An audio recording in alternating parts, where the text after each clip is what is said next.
اگر کسی طرف ہے تو وہ امت محمدیہ کی طرف ہے. سبحان اللہ. اے مولا تو مجھے بھی امت محمدیہ کی سب میں کھڑے ہونے کی سعادت عطا فرمایا ہے.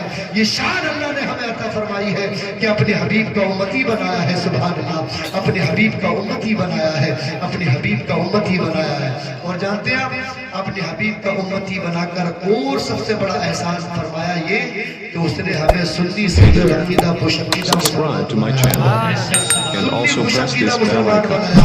آج دنیا میں نہ جانے کتنے فرقے ہیں, کتنے فرقے ہیں, لیکن اللہ کا احسان ہے کہ اس نے ہمیں اہل سنت والجماعت سے بنایا ہے. سبحان اللہ. بہت بڑے احسانات سے اللہ نے ہمیں نوازا ہے. اللہ اکبر کبیرہ. تو ہم کو چاہیے کہ اللہ تبارک و تعالیٰ کا ہر وقت شکرانہ ادا کرتے رہنا چاہیے. جتنی ہو سکے ہمیں اللہ کی بندگی کرنی چاہیے, اللہ کی عبادت کرنی چاہیے, اللہ کی ریاضت کرنی چاہیے. شب روز اللہ کی بارگاہ میں اپنے سروں کو جھکانا چاہیے. اور خصوصی طریقے سے ہمیں اپنے ماں باپ کا ادب و احترام کرنا چاہیے. جب گھر میں اولاد پیدا ہوتی ہے نا تو سب سے زیادہ خوشی کس سے ہوتی ہے؟ وہ ماں باپ کو ہوتی ہے. سب سے زیادہ خوشی ماں باپ کو ہوتی ہے. اور جب اولاد کی شادی ہوتی ہے, جب بیٹے کی دلہن ماں باپ لے کر جب آتے ہیں نا تو اس دلہن کے آنے پر سب سے زیادہ اگر خوشی ہوتی ہے تو وہ ماں کو ہوتی ہے یا باپ کو ہوتی ہے؟ سب سے زیادہ خوشی. لیکن افسوس کی بات ہے کہ جن کو سب سے زیادہ خوشی ہوتی ہے شادی کے بعد انہیں نظر انداز کر دیا جاتا ہے. انہیں یہ کہا جاتا ہے کہ جب سے شادی ہوئی ہے آپ ہم سے چڑھنے لگے ہیں, آپ ہمارے نظر میں نہیں لا رہے, ہماری بیوی سے نفرت کرتے ہیں. یہ ماں باپ کو تانے ملتے ہیں, یہ ماں باپ کو باتیں سننے ملتی ہے. حضرات گرامی وقار, جانتے ہیں آپ ماں باپ کا مقام کتنا بلند و بالا ہے, ماں باپ کی شان کتنی بلند و بالا ہے. اللہ عبادت کرو, میرے ساتھ کسی کو شریک نہ ٹھہراؤ. تو وہاں ماں باپ کی اطاعت کا حکم دیا, ماں باپ کی فرما برداری کا حکم دیا, ماں باپ کی اطاعت گزاری کا حکم دیا. ایسے بھی کہہ سکتے ہیں کہ اللہ نے اپنے بندوں پر دو حقوق نافذ فرمائے, حقوق اللہ اور حقوق العباد. حقوق اللہ, حقوق العباد. حقوق اللہ یعنی اللہ کی ذات کے ساتھ کسی کو شریک نہ ٹھہراؤ. نماز, روزہ, حج, زکوٰۃ یہ اللہ کے حقوق ہیں. اور حقوق العباد ماں باپ کا حق, بیوی کا حق, بچوں کا حق, پڑوسیوں کا حق, رشتہ داروں کا حق, خاندان والوں کا حق, یہ سب یہ حقوق العبد میں آتے ہیں.